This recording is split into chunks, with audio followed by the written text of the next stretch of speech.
Okay, it's been a while, but PCM25 is back with career mode. As a short recap, our team is currently 15th in the UCI World Ranking. And if it stays like that, we are becoming a World Tour team next season. But our team for next season is not ready for World Tour. We've got 18 riders and the quality is not World Tour level. And of course, thanks to my wonderful management skills, we are completely broke, so I can't sign any new riders. But all this drama is for later, because we have to focus on this race. La Vuelta Ciclista a España, our first Grand Tour with Sirocco for endurance. In the last two episodes, we played through the first 2 weeks of this Grand Tour, and it's going pretty well. So far, 3 stage victories. And our main focus in this race, the King of the Mountains classification, is being dominated by Romeo. And actually, somehow, also the green jersey. But 7 stages left. Starting off with a hill stage that could go to the breakaway, then a medium mountain stage that could go to the breakaway, then a mountain stage that hopefully goes to the breakaway, also a flat time trial which works for Romeo, and stage 19 is basically a Govicar stage, followed by stage 20, a mountain stage to Bola del Mundo, and of course the usual sprint stage in Madrid to finish it off. And I have to confess, I am very ambitious. I've got 4 goals: stage win, KOM, points and top 10 in GC with Romeo. But I do think that last one is gonna be quite difficult because Romeo is on 21 minutes in 26th place. A massive 7 minutes away from the top 10, but I think it's possible with the right breakaway. Anyway, starting off with stage 15, the first half is quite climby, but the last half is quite flat. Now the game thinks Tadej Pogačar is the favorite, but I don't think so. Honestly, I think we are the favorite. Anyway, my plan is to go into the breakaway from the get-go, take the KOM points with Romeo, but also potentially try to win from that breakaway. If that fails, versatile sprint with Govicar. Honestly, sounds like a perfect plan. Okay, Paul Wright and Romeo are starting at the front. Romeo with a +3 on the day, so fantastic stats. Straight into the breakaway is my plan. So 3, 2, oh, I'm too late. They're going off already. Okay, a breakaway of 19 riders, so quite a large breakaway, and Harry Sweeney is here, so the third in the KOM classification, but he's so far behind that I'm not exactly scared. So, first KOM point incoming, people are starting to sprint as we speak. Romeo is going for it now, all out past the Ken Pharma guy. Is it working? I think we got first. That was a perfect sprint. Ola, 50 kilometers into the race on the second climb of the day. Riders are attacking in the breakaway, so I'm following. Towards the second KOM point, 1k towards the top. There we go, all out by Romeo in this corner. It's somewhat flat, so I think I can take it. There we go. Full points again. By the way, 2 weeks ago when I played Pro Cycling Manager, in my last 2 videos you saw that forming a breakaway was super difficult. Teams just kept on pacing. It does look like the game has fixed that issue because this breakaway formed quite easily. And I'll be honest, I'm super happy about that because breakaways are really fun. Anyway, Ivan Romeo is not just going for the KOM jersey, also the green jersey. So let's sprint with Romeo and get some free points here. No one else is sprinting. Oh, they're sprinting late, so 3 points. Anyway, I'm quite certain that the breakaway is not going to make it for the stage win because Trek is pacing like crazy for Mes Pedersen. I'm actually gonna wait on the peloton with Romeo to make sure he survives in the peloton and doesn't drop later. Ouch, I was about to say today is a Govicar stage then, but no. Our man is completely out of energy, so we have to sprint with Romeo. 3.5 kilometers to go. Our sprint train is the following: Oka, Mika, Bellocchi, and Romeo, so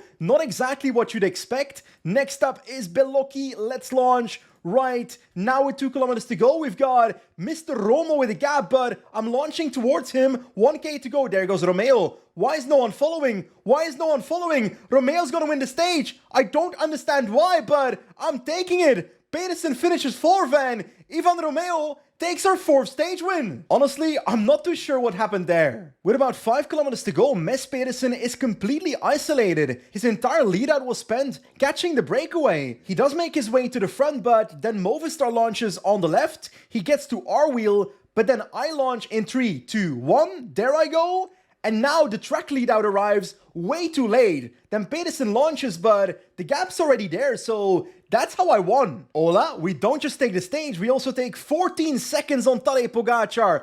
Oi, oi, oi. Actually moving up from 26th to 23rd, so closer to that top 10. And of course, a fantastic stage for a points classification. Honestly, the perfect start to this episode. But I think stage 16 is gonna be a bit more difficult. Once again, Tadej Pogačar is the favorite. But yeah, my strategy is simple. Ivan Romeo in the break again. Okay, Romeo once again starting with a fantastic day, +3, and also finished at the front, so these two riders can go in the breakaway. There we go. Once again, lots of riders going into the breakaway, multiple groups trying to bridge towards our riders up front, so this breakaway is gonna be huge. Which is great because I want this breakaway to win. A breakaway of 30 riders with 6 minutes on the peloton, this has to be a winning breakaway. Okay, the break is on the first climb of the day, a second cat climb, and I think I'll take a risk here. I will not go for the KOM points, I'll try to save my energy for the stage win. That being said, at the intermediate sprint, I will go for the points because the green jersey is not that secure, so there we go. Now, on the second climb, a fast cat climb, I am going for the points because it's a first cat climb, which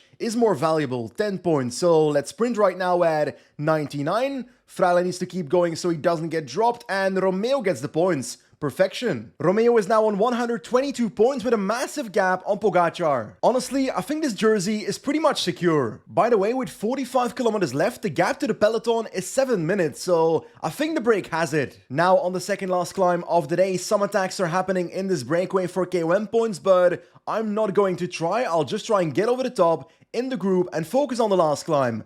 I want the stage win. Anyway, 8 kilometers to go, the final climb is here, 5% only, but the first half is significantly steeper, and there come the first attacks. We've got Shaw, Sweeney, lots of riders going in. We need to follow now. Ola, an attack by Svestad Bartseng with about 3.5 kilometers to go, and I have to solve it with Romeo, which I don't like that. I don't have that much red energy, so I have to go 86, but I feel like I'm gonna get countered here. I feel like I'm losing this one. Yeah, 1.2 kilometers to go. My position is awful. I'm going on the right side of the road way too early, and I'm not going to win. That's for sure. We've got Rui Costa on the left side of the road, and I bottled it. I completely bottled this stage win. Getting not even a top 10, I'm not even sure about that. Anyway, looks like Pogačar and the peloton will finish on about 6 minutes, so we are moving up in GC. But I have to confess, I was hoping for quite a bit better than 10th place. Okay, I told you that top 10 in GC was one of my ambitions, and we are already on 13th place. Only 2 minutes and 25 seconds behind the top 10 now, so it is possible. Today was also a fantastic day for the green jersey, 272 points, so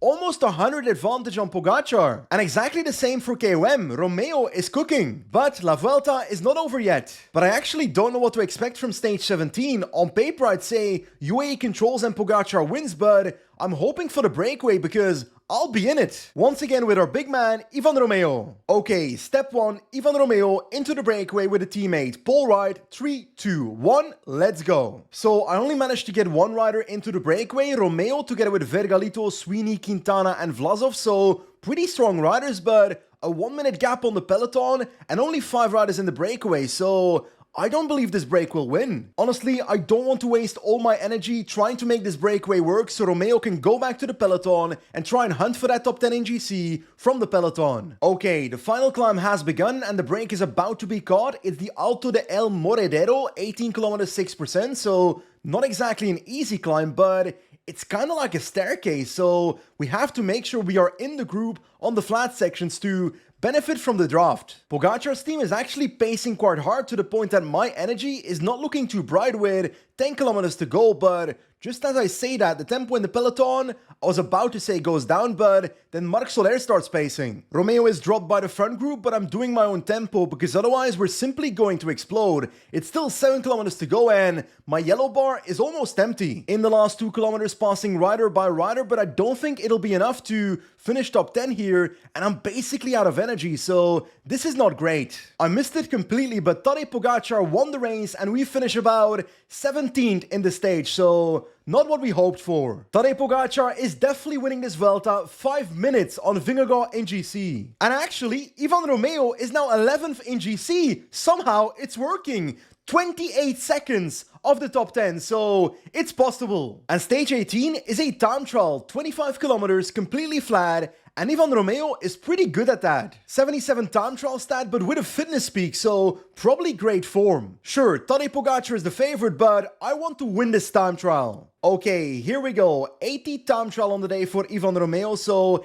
a fantastic start to this time trial. I think I'll start on about 78 on this flat part, but I do want to up it on this climb right now to about 85 because I want to use my energy on this climb, maybe 87, and use a bit of my red bar. There we go, over the top into the descent where I can probably go a bit slower on maybe 78 again, but I want to hammer it again once the flat part starts. There we go, time for the first time check. Let's take a look. Ivan Romeo 8 seconds ahead of Vine. Actually, I can pace even faster. We have way too much energy, but the next time check is incoming. J Vine leads at the moment, but we can change that. Let's take a look. Ivan Romeo, 27 seconds. Come on, Romeo, final kilometer is here. We've got some energy left, so let's do 99 to the line right now. There goes Romeo, finishes 41 seconds ahead of Kampenaerts, and I think that's gonna be enough to win the stage. I'm hoping so. Tadej Pogačar at the first time check getting second place on 2 seconds, so it might actually be close. Tadej is coming up towards the second time check. Let's take a look, and we beat him by 16 seconds, so the stage win is in the pocket. There we go, that's what I'm talking about. Ivan Romeo with stage win number 5 for our team in this Vuelta. And also, El Capitan Ivan Romeo moves up not just into the top 10,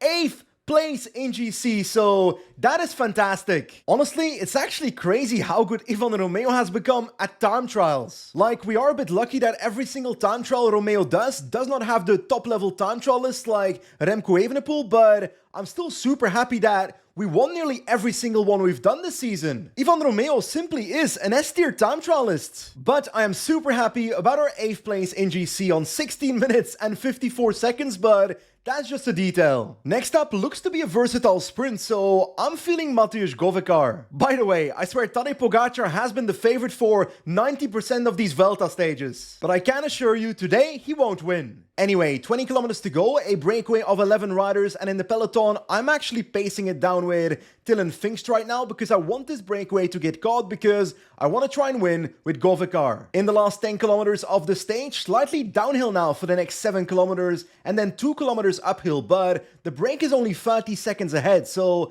I think they might get caught. There we go, breakaway caught and maybe some people attacking, or is that Verona pacing for Pedersen?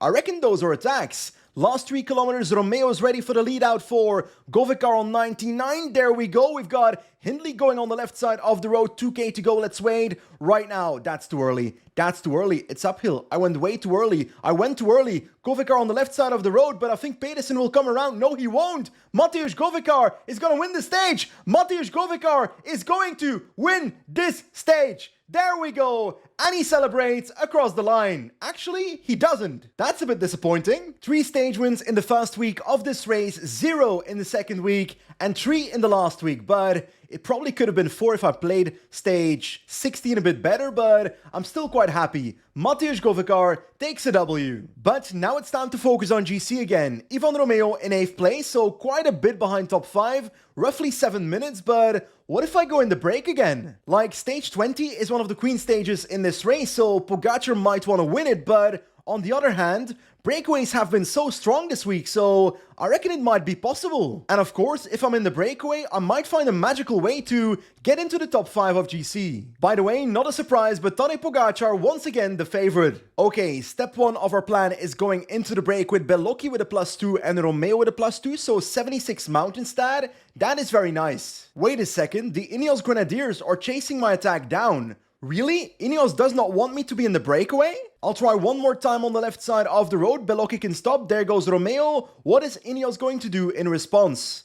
And they start pacing. I can't believe it. Ineos does not want Romeo in the breakaway. 22 riders up the road. I want to try one more time to bridge to that 22-man breakaway in the hopes that that break is strong enough to keep Ineos behind, and hopefully this plan works. But I'm spending so much energy on Romeo right now. Like, I know Romeo is 8th in GC, but Thomas and Rodriguez of Ineos are 11th and 12th, so we're not even their closest competitors, and they just keep on pacing behind us, and we've been dropped in our breakaway group, so we gotta close this gap. Okay, back in the wheel, 23 riders in these 2 breakaway groups, and the gap to the peloton is 40 seconds. Come on, Ineos, chill out, please. Oh my god, Ivan Romeo is completely out of energy and will not be in the breakaway, so I have to wait on the peloton and hope he can recover. Okay, Romeo is back in the peloton, so no magical top 5 from the breakaway. We have to defend our top 10 from the peloton. With about 45 kilometers to go, the breakaway of 21 riders is on the second last climb, and the gap to the peloton is 8 minutes, so I expect this breakaway to make it. And of course, I wish I was in it. There we go, over the top of the Navacerrada climb in the peloton, and our team is looking pretty solid, but Mintegi has to protect Romeo now. And now it's time for the final climb, the Bola del Mundo, one of the most epic climbs in the sport of cycling. 13k at 8%, and the last part is super steep. Lots of attacks in the breakaway. I don't really care who wins this stage, so I will focus on Romeo in the peloton. I want to defend my top 10. Roughly 10k to go on the early slopes of the Bola del Mundo, and the tempo in the peloton is significant. I'm trying to follow, going as slow as possible. 6 kilometers to go, and Romeo is off the back together with Geraint Thomas.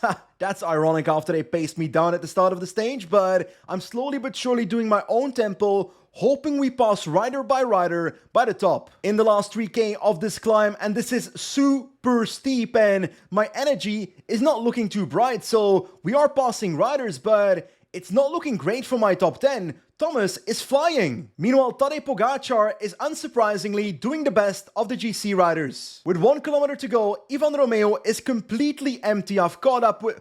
Mess Pedersen is here? What the f***? Here we go, that is the finish, but I am super scared that we might have lost our top 10. I think it's likely. That final climb was a disaster, but there's nothing more I could have done. Our man, Ivan Romeo, simply wasn't good enough. Ay, Ivan Romeo is not in the top 10 of this Vuelta anymore. And this was the final GC stage, so Tadej Pogačar is the winner of La Vuelta. Dropping all the way from a beautiful 8th place all the way down to 13th place in GC, so that is disappointing. Like sure, 7 stages ago, top 10 looked like a very difficult ambition, but we were in the top 10 before this stage, so losing it on the final mountain stage, that hurts. Anyway, when it comes to the green jersey, our gap is gigantic, so despite the final stage being a sprint, this should be safe. And of course, the same counts for this one, KOM. Anyway, putting the sadness of our lost top 10 to the side, let us focus on the final stage of this Vuelta. Basically, a pancake flat sprint with Mess Pedersen as the favorite. I'll be honest, I don't really believe that Govekar can win this flat sprint, but I'll do my best anyway. So, 8 kilometers to go, and Mateusz Govekar is in the wheel of Mess Pedersen, so hopefully the little trek train does pretty well. Last 4 kilometers, the trek train is trying to move up on the right side of the road, but the Alpecin train on the left is doing a lot better. So is the UAE train. So, Pedersen, your team has to step up. Last 2 kilometers, come on Pedersen, bring me up. There we go. Last 1.4, I will launch myself right now, but this is not looking good. We are blocked in. How is Finch doing better? He's being controlled by the computer, and he's beating me. That is shameful. Tibor Del Grosso wins, and Pedersen finishes 4th, and we finish 15th. That is so bad. I can't believe I got beaten by the computer controlling my teammate. Tadej Pogačar is unsurprisingly the winner of La Vuelta, 7 minutes ahead of Mikel Landa, 9 on Vingegaard. But Romeo is not in the top 10. Ivan Romeo steps on the podium, the final podium of La Vuelta, as the king of the mountains. Honestly, dominating this competition. And 5 minutes later, on the podium once again, Ivan Romeo, not for KOM, but for the green jersey. This I did not expect. But obviously, I'm not complaining. Like, I think it's fair to say the last 2 stages of this Vuelta were not very successful. But overall, this Vuelta was fantastic for the team. 6 stage victories, 2 for Govekar, 4 for Romeo, plus KOM, plus sprint classification. That's amazing. And of course, for a completely broke team like ourselves, 87,000 euros of prize money. That is welcome. But I wonder if having more money now allows me to maybe do another transfer. For example, this guy is 73 medium mountain, a simple Spanish mountain domestique. Minimum salary for 2 years, let's try that, and he accepts it. And actually, it looks like we can sign him. There we go. This means we can actually do more transfers. Now, because it took so long for us to find more budget to sign more transfers, lots of riders have already been signed by other teams, so the transfer market is kinda scarce. But as we can see on our sponsor page, our main sponsor Sirocco wants 50% of our team to be Spanish riders. And despite signing Samuel Fernandez in 2026, our team is now 19 riders, of which 8 are Spanish. Spoilers, that's not 50%. We need to sign 2 more Spanish riders. Honestly, I spent a few minutes looking at the Spanish market, but there's not much talent available. I guess I could sign Javier Serrano as an average domestique. Yeah, 2 years at 2.5k, why not? There we go. And I'll take this guy too, Iker Gomez Lopez, 71 Hillstad, 19 years old. And once again, the lowest possible salary. Okay, my math was actually wrong. 21 riders with 10 Spanish riders is not 50%. I gotta sign 1 more. Like, I didn't plan to keep Andro Kamika in the team for another year, but I think I'll have to because